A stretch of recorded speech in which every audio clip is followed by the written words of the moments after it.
कहानी का शीर्षक पहला प्यार भाग एक पहली मुलाकात।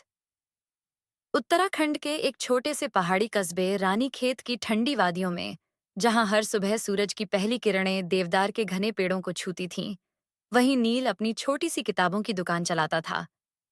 नील एक बहुत ही सादा और ईमानदार लड़का था, जो अपनी जिम्मेदारियों के कारण अपने सपनों को छोड़ चुका था।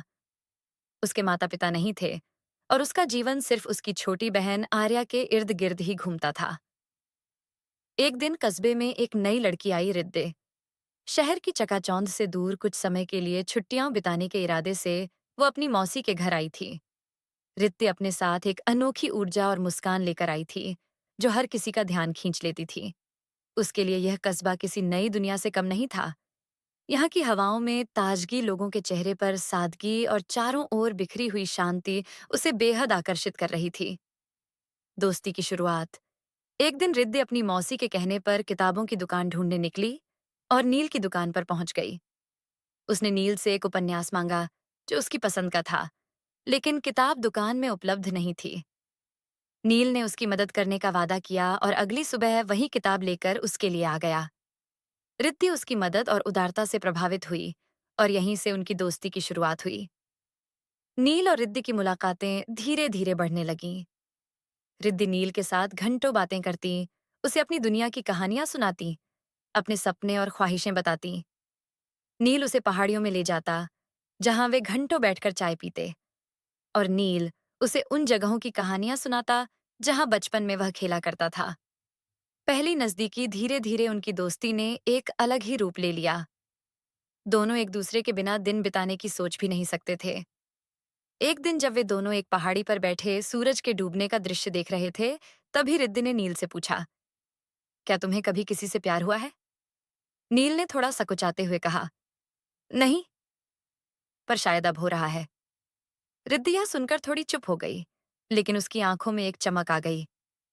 दोनों एक दूसरे की आंखों में खो गए, जैसे वक्त थम सा गया हो। और वहीं उस पहाड़ी पर बिना एक शब्द कहे, दोनों ने महसूस किया कि उनके दिलों में प्यार ने दस्तक दे दी थी। दूरियों का डर समय बीतता गया, और उनके प्यार की गहराई बढ़ने लगी। लेकिन इस प्यार के बीच एक बड़ी दीवार भी थी। रिद्दी का कस्बे से वापस शहर लौटना, छुट्टियां अब खत्म होने वाली थीं, और उसे अपने परिवार के पास लौटना था। नील अपने दिल की बात उसे नहीं कह पा रहा था। उसे डर था कि कहीं यह दूरी उनके प्यार को हमेशा के लिए खत्म न कर दे। एक शाम जब रिद्दी को जाने में बस कुछ ही दिन बचे थे, तो उसने नील से पूछा, नील, क्या हम हमेशा के लिए एक साथ नहीं रह सकते? नील ने कुछ पल के लिए अपनी नजरें झुका लीं और बोला, अगर तुम चाहो तो मैं तुम्हारे साथ शहर जाने को भी तैयार हूं।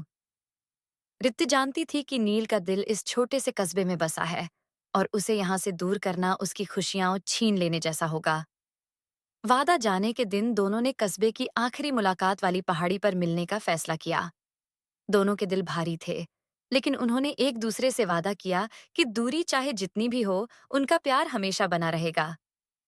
रिद्दी ने नील को अपने दिल की गहराई से महसूस किया, और उससे वादा किया कि एक दिन वो फिर लौटेगी, और उस वक्त उनके बीच कोई दूरी नहीं रहेगी। अधूरा इंतजार रिद्दी के जाने के बाद नील हर दिन उसकी यादों में जीने लगा। पहाड़ी पर जाकर घंटों उसका इंतजार करता, लेकिन वह कभी नहीं आई। उसकी यादें, उसकी हंसी, उसकी बातें, सब नील के लिए एक अधूरा सपना बन गईं। अंत कुछ महीनों बाद एक दिन रिद्दी की वापसी का एक पत्र नील को मिला, जिसमें उसने लिखा था कि वह अपने वादे को निभाने के लिए आ रही है। ये पत्र नील के जीवन में फिर से खुशियां ले आया।